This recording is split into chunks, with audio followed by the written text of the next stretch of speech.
ఓం శాంతి. November 4వ తారీఖు 2023 ప్రాతఃమురళి. ఓం శాంతి. బాబ్దాదా మధువనము. ఈరోజు మధుర మహావాక్యాలు. బాబా చెప్తున్నారు, మధురమైన పిల్లలు, పావనులుగా అయ్యి గతి సద్గతులకు యోగ్యులుగా అవ్వండి. పతిత ఆత్మలు గతి సద్గతులకు యోగ్యులు కారు.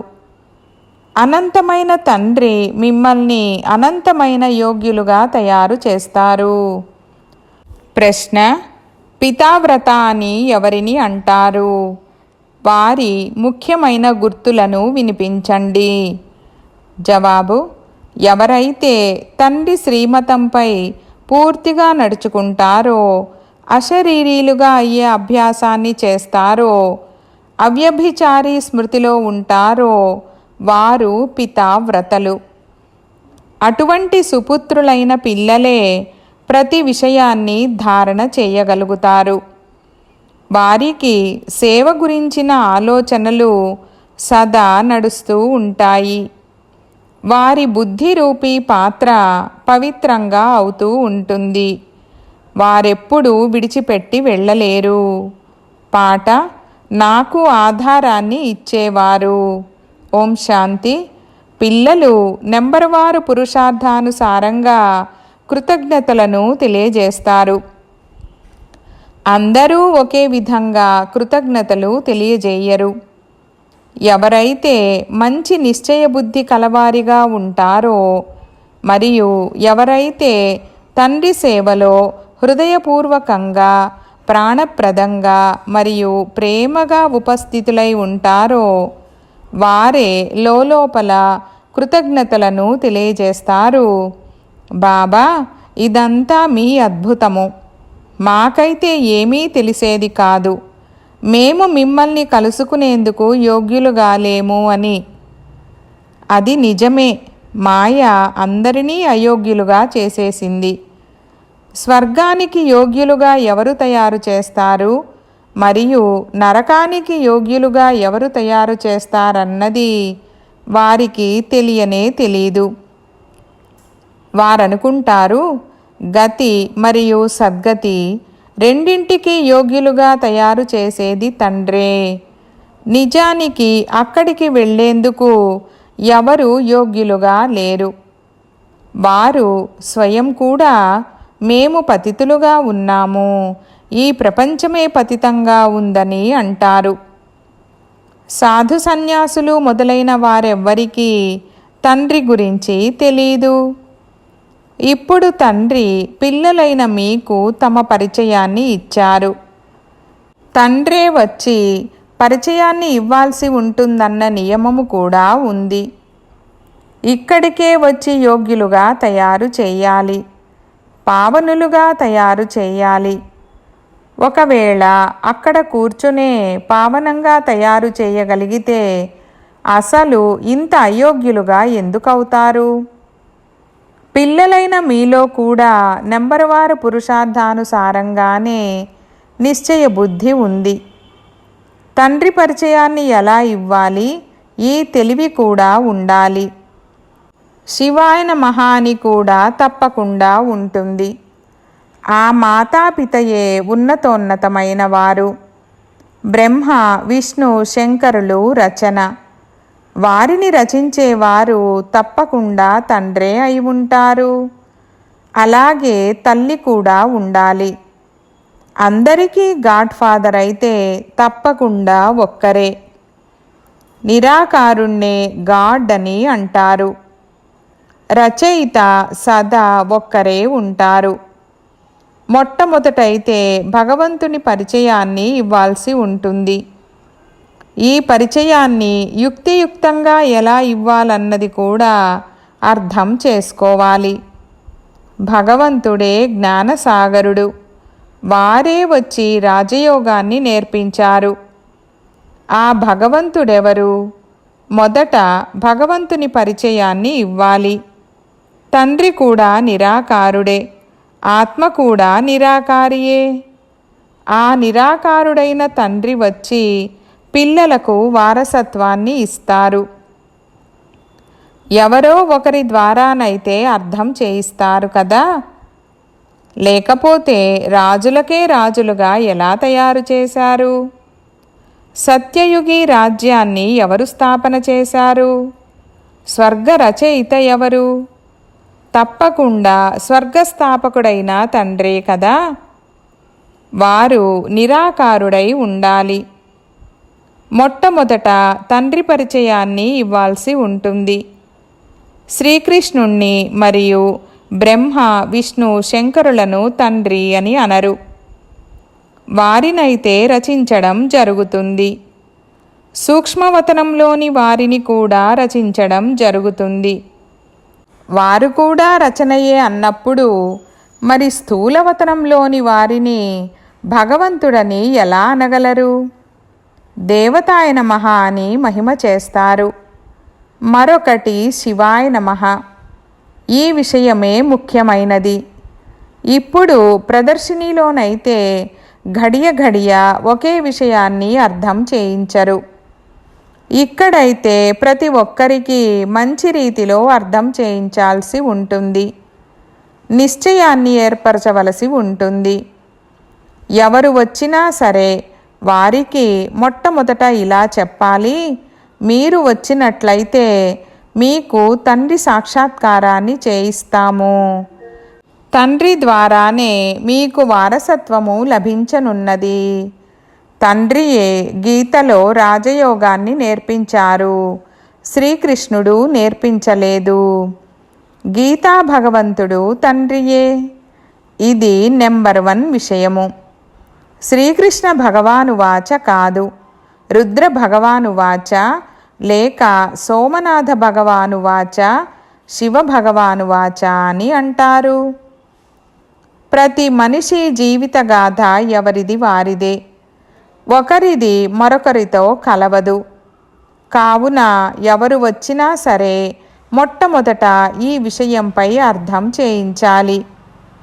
ఇది అర్థం చేయించాల్సిన ముఖ్యమైన విషయము.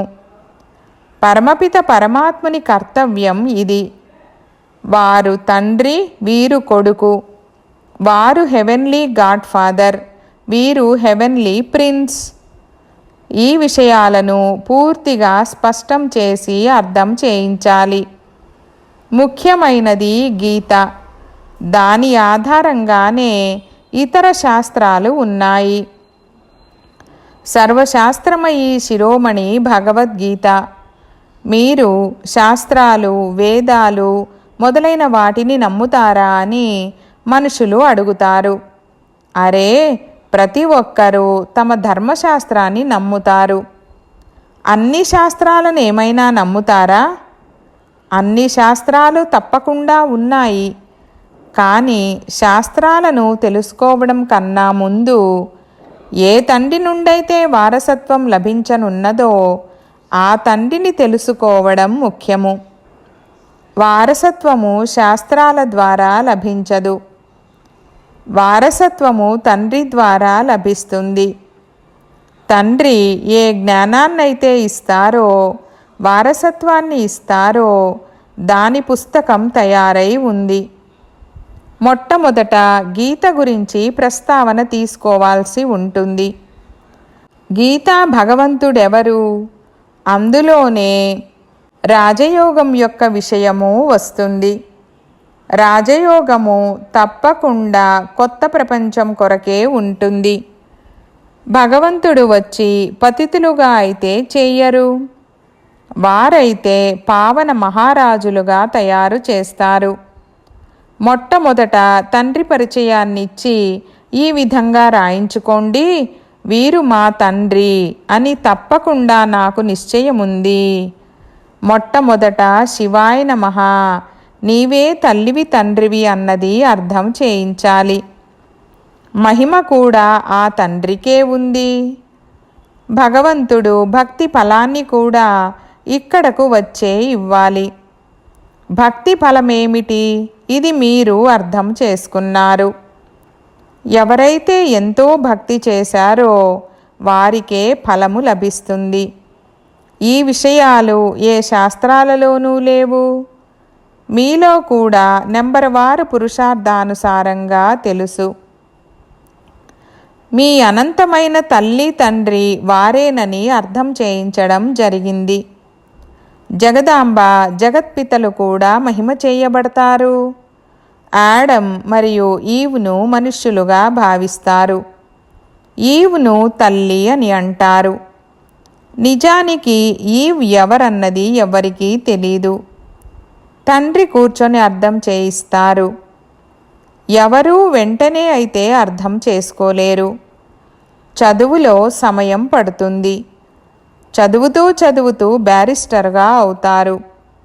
లక్ష్యము ఉద్దేశము తప్పకుండా ఉన్నాయి. దేవతలుగా అవ్వాలంటే మొట్టమొదట తండ్రి పరిచయాన్ని ఇవ్వాలి. నీవే తల్లివి తండ్రివి అని గానం కూడా చేస్తారు. మరొక వైపు పతిత పావన రండి అని పిలుస్తారు. మరి పతిత ప్రపంచము మరియు పావన ప్రపంచమని దేనినంటారు? కలియుగము ఇప్పుడు ఇంకా 40,000 సంవత్సరాలు ఉంటుందా ఏమిటి? అచ్చా, పావనంగా తయారు చేసేవారైతే ఆ తండ్రి ఒక్కరే కదా. స్వర్గస్థాపన చేసేవారు గాడ్ ఫాదర్, శ్రీకృష్ణుడు కాదు. అతను వారసత్వాన్ని తీసుకున్నారు. శ్రీకృష్ణుడు స్వర్గానికి యువరాజు మరియు శివబాబా స్వర్గ రచయిత. అతను రచన మొదటి యువరాజు. ఇది కూడా స్పష్టం చేసి పెద్ద పెద్ద అక్షరాలలో రాయాలి. అప్పుడు మీకు అర్థం చేయించడం సహజం అవుతుంది. రచయిత మరియు రచన గురించి తెలుస్తుంది.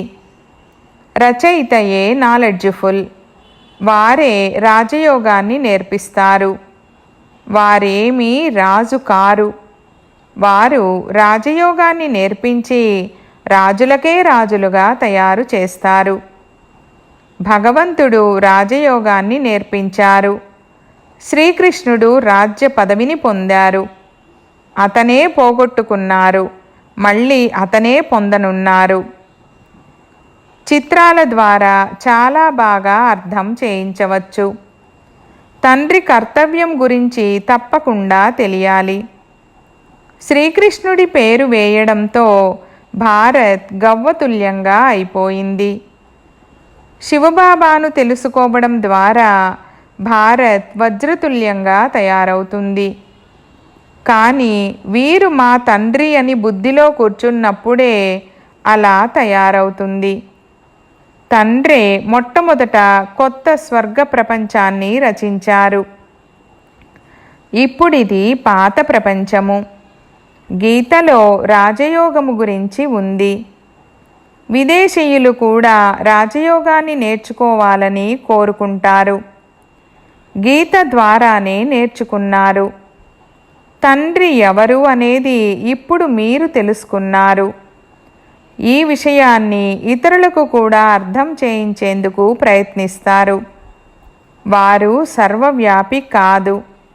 ఒకవేళ సర్వవ్యాపి అయినట్లయితే మరి రాజయోగాన్ని ఎలా నేర్పించగలరు? ఈ పొరపాటు గురించి ఎంతో ఆలోచన నడవాలి. ఎవరైతే సేవలో తత్పరులై ఉంటారో వారికే ఆలోచనలు నడుస్తాయి. ఎప్పుడైతే తండ్రి శ్రీమతంపై నడుస్తారో, అశరీరీ భవగా మన్మనా భవగా అవుతారో, పతివ్రతలుగా మరియు పితావ్రతలుగా అవుతారో, అనగా సుపుత్రులుగా అవుతారో, అప్పుడే ధారణ జరుగుతుంది. తండ్రి ఆజ్ఞనిస్తున్నారు. ఎంత వీలైతే అంత స్మృతిని పెంచుతూ ఉండండి. దేహాభిమానంలోకి రావడంతో మీరు స్మృతి కూడా చేయరు. బుద్ధి కూడా పవిత్రంగా అవ్వదు. పులిపాల కొరకు బంగారు పాత్ర కావాలని అంటారు. ఇందులో కూడా పితావ్రత పాత్ర కావాలి. అవ్యభిచారి పితావ్రతలు చాలా కొద్ది మందే ఉన్నారు. కొందరికైతే అసలేమీ తెలీదు. చిన్న పిల్లల వలె ఉన్నారు. ఇక్కడే కూర్చున్నారు కానీ ఏమీ అర్థం చేసుకోరు. ఏ విధంగానైతే పిల్లలకు బాల్యంలోనే వివాహం చేస్తారు కదా, పిల్లలను ఒడిలోకి తీసుకొని వివాహం చేస్తారు. ఒకరికొకరు స్నేహితులుగా ఉంటే, చాలా ప్రేమ ఉన్నట్లయితే వెంటనే వివాహం చేస్తారు. ఇది కూడా అటువంటిదే. నిశ్చితార్థం జరిగింది, కానీ ఏమీ అర్థం చేసుకోరు. మేము మమ్మ బాబాకు చెందిన వారిగా అయ్యాము, వారి నుండి వారసత్వం తీసుకోవాలనేది ఏమీ తెలీదు. ఇది ఆశ్చర్యం కదా. 5-6 సంవత్సరాలు ఉండి కూడా తండ్రిని లేక పతిని వదిలి వెళ్ళిపోతారు. మాయ అంతగా విసిగిస్తుంది. కావున మొట్టమొదట శివాయ నమః అని వినిపించాలి. బ్రహ్మ, విష్ణు, శంకరులకు కూడా వీరే రచయిత. జ్ఞానసాగరుడు ఈ శివుడే. కావున ఇప్పుడేం చెయ్యాలి? త్రిమూర్తి చిత్రం పక్కన ఖాళీ ఉంది. అక్కడ శివబాబా మరియు శ్రీకృష్ణుడు ఇరువురి కర్తవ్యాలు వేర్వేరని రాయాలి. ఎప్పుడైతే ఈ విషయాన్ని మొదట అర్థం చేయిస్తారో అప్పుడు కపాటము తెరుచుకుంటుంది. ఈ చదువు భవిష్యత్తు కొరకు ఉంది. ఇటువంటి చదువు ఇంకేదీ ఉండదు. శాస్త్రాల ద్వారా ఈ అనుభవము కలగదు. మేము సత్యయుగ ఆది కొరకు చదువుకుంటున్నామని మీ బుద్ధిలో ఉంది. స్కూలు పూర్తవుతుంది మరియు మన ఫైనల్ పరీక్ష జరుగుతుంది. అప్పుడు వెళ్ళి రాజ్యం చేస్తారు. గీతను వినిపించేవారు ఇటువంటి విషయాలను అర్థం చేయించలేరు. మొదటైతే తండ్రిని తెలుసుకోవాలి. తండ్రి నుండి వారసత్వాన్ని తీసుకోవాలి. తండ్రే త్రికాలదర్శి. ప్రపంచంలో ఇంకే ఇతర మనుషులు త్రికాలదర్శులు కారు. వాస్తవానికి ఎవరైతే పూజ్యులుగా ఉన్నారో వారే మళ్ళీ పూజారులుగా అవుతారు. భక్తి కూడా మీరే చేశారు, ఇంకెవరికీ తెలీదు. ఎవరైతే భక్తి చేశారో వారే మొదటి నెంబరులో ఉన్నారు. బ్రహ్మ, ఆ తర్వాత బ్రహ్మ ముఖవంశావళులు. మళ్ళీ పూజ్యులుగా కూడా వారే అవుతారు. మొదటి నెంబరులోని పూజ్యులే మళ్ళీ మొదటి నెంబరులోని పూజారులుగా అయ్యారు. మళ్ళీ పూజ్యులుగా అవుతారు. భక్తి ఫలము కూడా మొదట వారికే లభిస్తుంది. బ్రాహ్మణులే చదువుకొని మళ్ళీ దేవతలుగా అవుతారని ఈ విధంగా ఎక్కడా రాయబడి లేదు. వీరి ద్వారా జ్ఞానబాణాలను వేయించేవారు ఇంకెవరో ఉన్నారని భీష్మ పితామహుడు మొదలైన వారికైతే ఇప్పుడు తెలిసింది కదా. ఏదో శక్తి ఉందనైతే తప్పకుండా అర్థం చేసుకుంటారు. ఇప్పుడు కూడా వీరికి నేర్పించే శక్తి ఏదో ఉందని అంటారు. వీరంతా నా పిల్లలని బాబా చూస్తారు. ఈ కళ్ళ ద్వారానే చూస్తారు. ఏ విధంగానైతే పితృలకు శ్రాద్ధ భోజనాలు తినిపించేటప్పుడు ఆ ఆత్మ వస్తుంది. వీరు ఫలానా వారని చూస్తుంది. తినేటప్పుడు కళ్ళు మొదలైనవన్నీ వారిలా మారిపోతాయి. అల్పకాలికంగా అద్దెకు తీసుకుంటారు. ఇలా భారత్లోనే జరుగుతుంది. ప్రాచీన భారత్లో మొట్టమొదట రాధాకృష్ణులు ఉండేవారు. వారికి జన్మనిచ్చేవారు ఉన్నతమైన వారిగా లెక్కింపబడరు. ఎందుకంటే వారు తక్కువ పాస్ అయ్యారు కదా. శ్రీకృష్ణుడి నుండి మహిమ ప్రారంభమవుతుంది.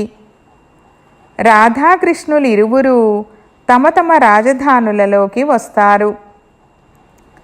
ఆ తల్లిదండ్రుల కన్నా పిల్లలకు ఎక్కువ పేరు ఉంది. ఇవి ఎంత అద్భుతమైన విషయాలు! గుప్తమైన సంతోషం ఉంటుంది. తండ్రి అంటారు, నేను సాధారణ తనువులోకి వస్తాను.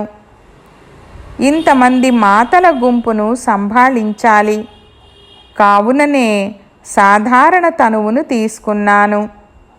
ఇతని ద్వారా ఖర్చు అంతా నడుస్తూ వస్తుంది. ఇది శివబాబా భండార.